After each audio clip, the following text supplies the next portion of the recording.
কোয়েল পাখির অ্যান্টারাইটিস সমস্যা কেন হয় এবং এর সমাধান কিভাবে করবেন ইনশাআল্লাহ এই ভিডিওতে আলোচনা করব। আসসালামু আলাইকুম, আশা করি সকলেই ভালো আছেন।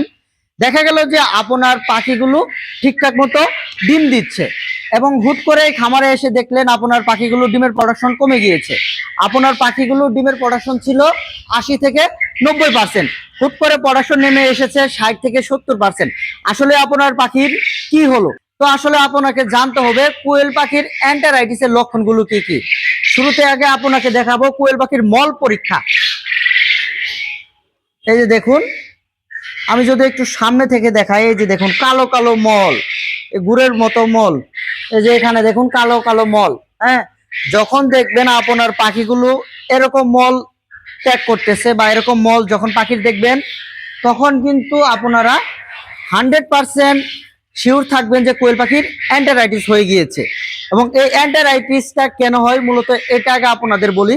মূলত অ্যান্টারাইটিস হয় হঠাৎ করে গরম থেকে যখন ঠান্ডা আবহাওয়া পড়ে যায় বা ঠান্ডা থেকে যখন গরম আবহাওয়া পড়ে যায়, এই সময় কিন্তু অ্যান্টারাইটিস খুব বেশি হয়ে থাকে। খামারে যদি অতিরিক্ত পরিমাণ বাতাস ঢুকে এবং হুট করে খামার যদি গরম হয়ে যায়, তার ফলেও কিন্তু এই পাখির অ্যান্টারাইটিস হতে পারে। আপনার পাখিগুলো যখন আপনি লিটারে পালন করেন, দেখা গেল যে লিটারে অতিরিক্ত মাত্রায় গ্যাস হয়ে গিয়েছে, লিটারগুলো পরিষ্কার করতেছেন না বা লিটারে গ্যাস বের করতেছেন না, এর জন্যও কিন্তু কোয়েল পাখির অ্যান্টারাইটিস হয়। তো আপনাদের কিন্তু প্রথমে দেখা এলাম আমি মল পরীক্ষা। মল পরীক্ষার মাধ্যমে কিন্তু আপনারা বুঝতে পারবেন যে কোয়েল পাখির অ্যান্টারাইটিস হয়েছে কিনা। এবং আরেকটি পরীক্ষা দেখাচ্ছি আপনাদের, ডিমের কালার চেঞ্জ হওয়া। এই যে দেখুন, এটা কিন্তু আসলে স্বাভাবিক পাখির ডিম না। যদি আপনাদের আমি স্বাভাবিক পাখির ডিমগুলো দেখাই, এই যে দেখুন, আপনারা কিন্তু দুই রকম ডিম দেখতে পাচ্ছেন। এই পাখিগুলো যে ডিমগুলো পেরেছে, এই পাখির কিন্তু অ্যান্টারাইটিস সমস্যা আছে এবং এই ডিমগুলো কিন্তু কোনো সমস্যা নেই। তো আপনারা কিন্তু ডিম পরীক্ষার মাধ্যমেও কিন্তু বুঝতে পারবেন আসলে পাখির অ্যান্টারাইটিস হয়েছে কিনা। তো আপনারা এই দুই উপায়ে কিন্তু পরীক্ষা করতে পারবেন। মূলত অতিরিক্ত ঠান্ডা থেকেই কিন্তু কোয়েল পাখির এই অ্যান্টারাইটিসের সমস্যাগুলো হয়ে যায়। তো এখন যেহেতু সমস্যা হয়ে গিয়েছে, তো এর সমাধান আপনারা কিভাবে করবেন? তো আমি যেভাবে অ্যান্টারাইটিসের ডোজগুলো করি, এখন এই মেডিসিন নিয়ে আপনাদের মাঝে আমি সরাসরি আলোচনা করব এবং এই মেডিসিনের ডোজের পরিমাণ কিভাবে দিবেন, কখন কয় বেলা দিতে হবে, এই বিষয় নিয়ে আপনাদের মাঝে আমি আলোচনা করব।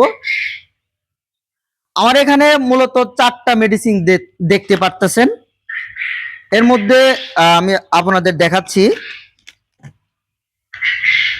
কলিফ্লোর, ফ্লোরফেনিকল গ্রুপের মেডিসিন, অ্যামক্সিসিলিন, রেনামক্স 2+ এবং সর্বশেষ মেডিসিন হলো পিএইচ। তো আপনাদের কিন্তু এই 4টা মেডিসিন দিয়েই কিন্তু এই অ্যান্টারাইটিসের সমস্যার সমাধান করতে হবে। তো এই মেডিসিনগুলো কখন কিভাবে খাওয়াবেন, এখন আপনাদের এই বিষয়ে আপনাদের আইডিয়া দিব। ফ্লোরফেনিকল, ফ্লোরফেনিকল এই মেডিসিনটি দিবেন 3 বেলা 2 লিটার পানিতে 1 মিলি। আমি আবারও বলছি, 3 বেলায় 2 লিটার পানিতে 1 মিলি, 4 দিন। অনেকেই কিন্তু 2 বেলা দেয়। আসলে এই মেডিসিনগুলো কিন্তু 3 বেলা দেওয়াই সবচাইতে উত্তম। 2 লিটার পানিতে 1 মিলি, 4 দিন। এবং এর সাথে অ্যাড করবেন রেনামক্স, অ্যামক্সিসিলিন। এই মেডিসিনটি দিবেন 3 বেলায় 1 লিটার পানিতে 1 গ্রাম। কলিফ্লোর, রেনামক্স, এই দুইটা মেডিসিনই চলবে 4 থেকে 5 দিন, 3 বেলা করে চলবে। 2+, এই 2+ মেডিসিনটি আপনাদের দিতে হবে 1 বেলা অথবা 2 বেলা, কোনো সমস্যা নেই, দুপুর এবং রাতে, এই 2+। এবং এর সাথে দিতে হবে পিএইচ। এই পিএইচটি, এটা হচ্ছে হেমিকো পিএইচ। আপনারা যে কোনো ধরনের পিএইচ দিতে পারেন, রেনা পিএইচ আছে, সেলকো পিএইচ আছে, যে কোনো ধরনের পিএইচ আপনারা দিতে পারেন যদি এই 4টি মেডিসিন। আর এই পিএইচটি দেওয়ার নিয়ম হলো 2 বেলা বা 3 বেলা, আপনি যখন যেভাবে দেন কোনো সমস্যা নেই। পিএইচ এর কাজ হলো আপনার হজম শক্তি বৃদ্ধি করবে, আপনার মলের যদি কোনো সমস্যা থাকে সেই সমস্যার সমাধান করবে এবং পানি পরিষ্কার করবে। তো আপনারা এই 4টি মেডিসিন যদি আপনারা 4 থেকে 5 দিন ইউজ করেন, আশা করি আপনার পাখির অ্যান্টারাইটিসের সমস্যার সমাধান হয়ে যাবে এবং পাখিগুলো আগের মতো সুস্থ হয়ে যাবে। এবং এই 4টি মেডিসিন ইউজ করার পর পাখিকে কিন্তু ভিটামিনের ডোজ করা লাগবে, সেটি আমি পরবর্তী ভিডিওতে আপনাদের দিব, আপনারা দেখতেই পারবেন। তো আসলেই কিন্তু অনেকেই পাখি পালন করে, পাখির সমস্যা হলে কিন্তু যদি সমাধান না জানেন তাহলে কিন্তু এই পাখি নিয়ে আপনি বেশি দিন বা বেশি দূর এগোতে পারবেন না। তো মূলত এই ছিল আজকের এই ভিডিও। তো যারা আমাদের ইউটিউব চ্যানেল থেকে আমাদের ভিডিওটি দেখছেন অবশ্যই আমাদের চ্যানেলটি সাবস্ক্রাইব করবেন। ফেসবুক পেজ থেকে আমাদের ভিডিওটি দেখে থাকলে অবশ্যই ফেসবুক পেজটি ফলো দিয়ে আমাদের পাশেই থাকবেন। আমরা শুধু বাচ্চাই বিক্রি করি না ভাই, বাচ্চা বিক্রির পাশাপাশি কিন্তু সকল ধরনের পরামর্শ কিন্তু ইনশাল্লাহ আমরা খামারিদের দিয়ে থাকি।